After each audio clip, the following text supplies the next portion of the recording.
back to our story. Jesus looks at the Pharisees with fierce anger in his eyes. He knows what they're thinking. He's got grief in his heart. Mark 3:5, Jesus then said to the man, "Stretch out your hand." He stretched it out, and his hand was restored. There it is.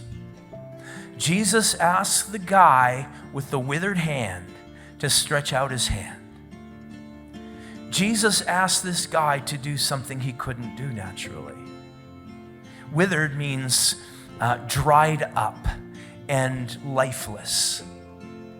And so at that moment, this guy with the shriveled up hand, he had two options. Either he had to explain to Jesus why it was impossible for him to stretch his hand out.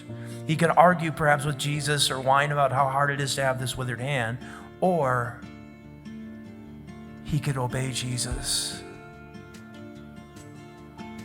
The man chose the latter, and as soon as he chose obedience, the miraculous power of Jesus flowed to his hand, enabling him to stretch it forth, and he was healed. This is how it works oftentimes in our lives. It certainly does in mine. We have an area of our life that is withered, that's lifeless, that's problematic, that's frustrating, that just, you can't change in this area. I'm stuck. It's not working. And it just seems impossible to fix or to get free from.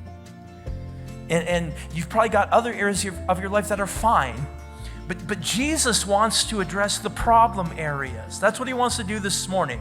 There's plenty of areas that are fine in your life. This is going good, this is fine, but there's an area that isn't going good. It's problematic, it's withered, it's frustrating, and you're unable to fix it.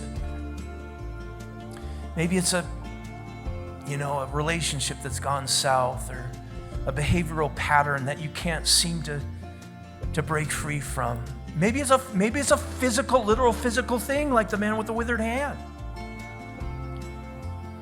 Jesus says to you and to me, stretch out that thing to me. Stretch it out to me. And when you do, my power will flow to you.